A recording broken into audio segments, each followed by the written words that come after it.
Janice is baking chocolate chip cookies for her church's bake sale. In making her cookies, she's trying to figure out how much butter she will need for all the batches she will make. If one batch of cookies takes 2 sticks of butter, how many sticks should she use for 4 batches? What about 5 batches? Now, we've solved problems like this before using multiplication or division, but we can also use ratios to help us solve these problems. We can start by using what we know to solve the problem. So we know that one batch will be for 2 sticks of butter. So our ratio is 1 to 2. And we learned that from the last lesson.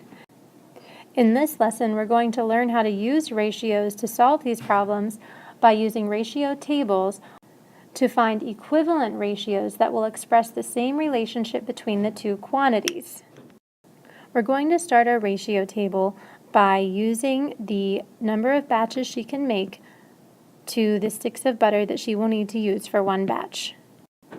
We know that for one batch of cookies, she will use 2 sticks of butter. So that's our first ratio that we will use.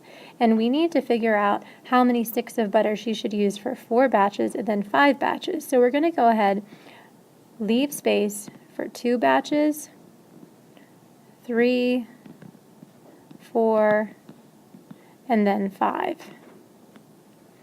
Well, we can do this 2 ways. We can add by going from this one to this one, we add 1. By going from this one to this one, we add 1. Now we know that since each batch takes 2 sticks of butter, to get from one to the next, we would be adding 2 more sticks of butter, which would give us 4. Add 2 more sticks of butter.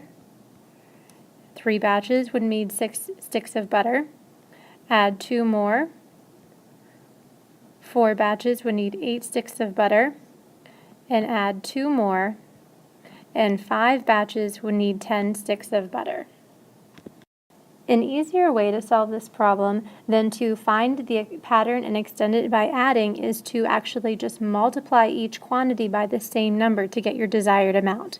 For example, what we can do is we can just go ahead, we're going to look at this top one up here. We have our original ratio of 1 batches to 2 sticks of butter, and we're going to go with our desired number of batches, which is 4. Now, to get from 1 to 4, if we think about multiplying, we just multiply by 4. So if we did the same thing at the bottom, we'll get an equivalent ratio through multiplication. 2 times 4 is 8. So for 4 batches of cookies, we would use 8 sticks of butter. And if you go back, you'll notice that that's what we got when we extended our pattern by adding. We can also do this for the 5 batches, and we'll use this ratio table down here. Find the equivalent ratio. We have 5 batches,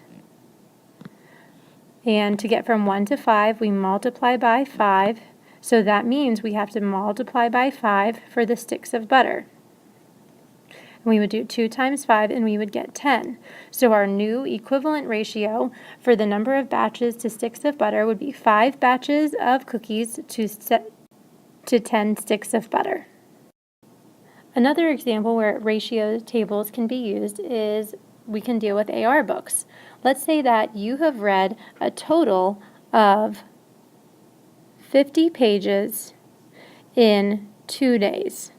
We can make a ratio table supposing you are reading the same amount of your book each day. So what we're going to do first is to show a ratio table by extending the pattern and adding, and then we're going to show a ratio table where we multiply and find equivalent ratios to solve it. And the question, what we want to find out is how many pages we've read in 6 days and how many pages we've read in 8 days.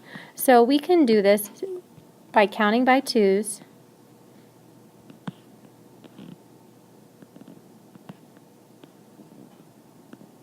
And to get from this one to 2 to 4, we add 2. To get from 4 to 6, we make sure we add the same amount each time.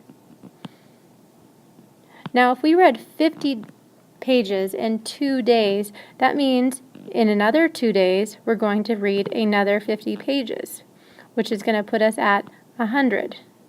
And then in another 2 days, we're going to read 50 more pages, which is going to put us at 150. And then in another 2 days, on our 8th day, we've read 50 more pages, and that's going to put us at 200 pages. So to answer our question, at 6 days, we've read 150 pages, and in 8 days, you've read 200 pages. Let's look at how to do this with multiplication instead.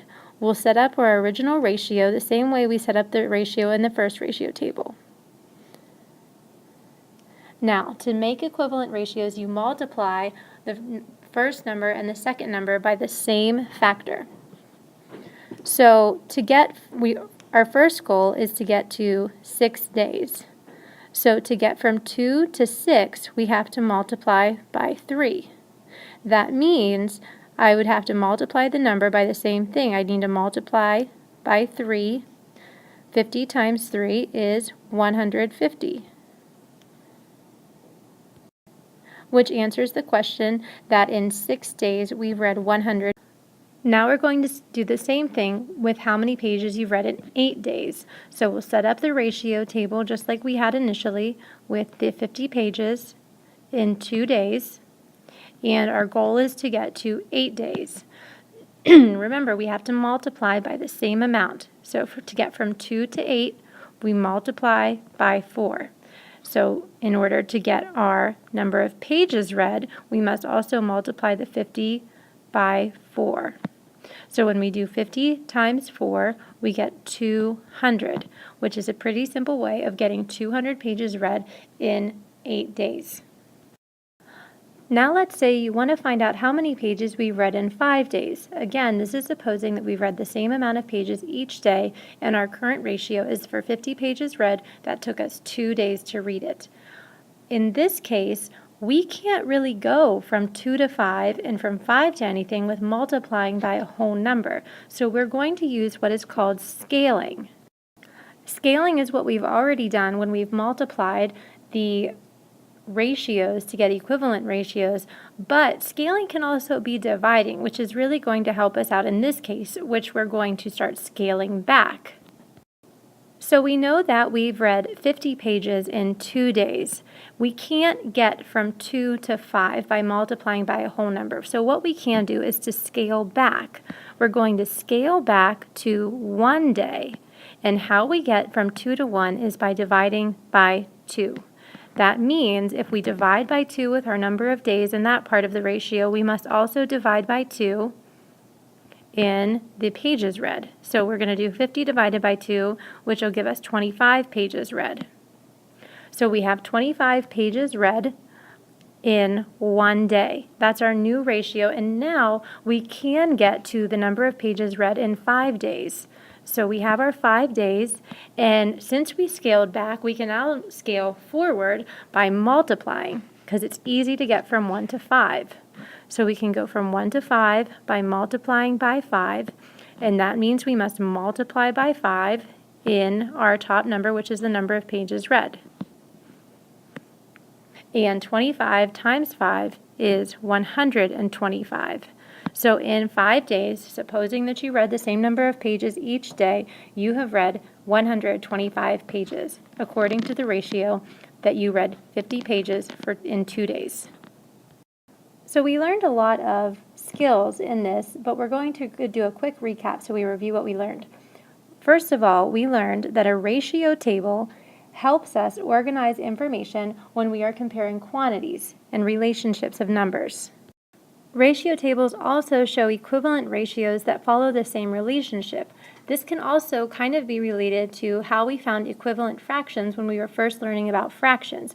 Remember that we always multiplied the numerator and the denominator by the same number so that the fraction or the quantity would be equivalent. Also, we can find equivalent ratios by extending a pattern through addition, which is what we did in our first example, or by scaling, which is what we did when we either multiplied or divided to get equivalent ratios.